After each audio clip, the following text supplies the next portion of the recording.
Hey, salut, hello. This pre-mortem is about the tool that is called String Change Listener. This package is kind of simple, so it's weird to make a plugin just for that, but it has some continuity in my other package. But if you need to use it, feel free to use it. So basically what happened is that if you use the clipboard, it's a copy-paste string. If you use the keyboard as a typing, it's a continuous adding of a string.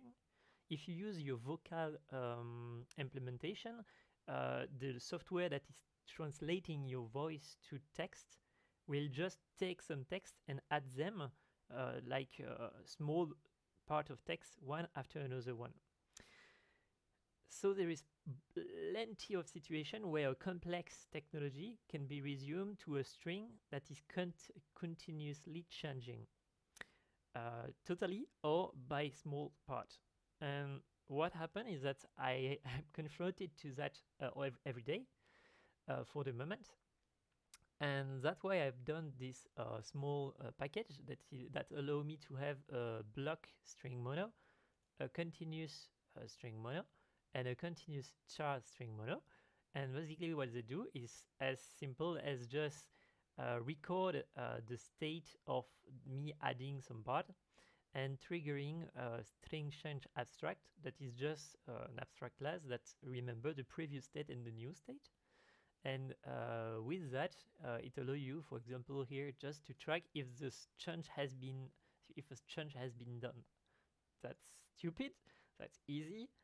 I suppose that you don't understand why I do a plugin for that, but me, it's important for me. But basically, for example, here, if I passed Eloi here, like this, you can see that it's a block change. It means that I'm changing block by block the state of the block. But if I want to write Eloi here, it will be Eloi. Odile, it will be Odile, but in some application, they will just add some character after that. So for example, C, and so I need to know that there is a change that happened.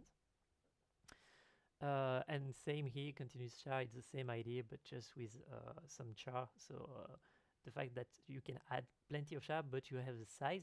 For example, when you type to keyboard, you want to know that there is a change in your char. For example, Eloi, hop, Odile, Milo. You can see that here I type Eloi Odile Milo, but I have Odi Milo.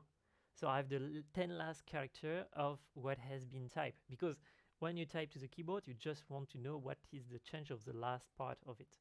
And so that's why I have those kind of strange situation where you have different situation that at the end is just a string becoming a new string, but there is some differentiation that need a package.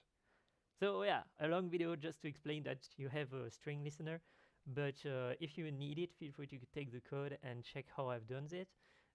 Maybe it will evolve, maybe not. It's why it's a pre-mortem, because I don't know if I will continue with this code, but it's there. I'm using it. If you want, you can use it. On that, may the code be with you. See you next time.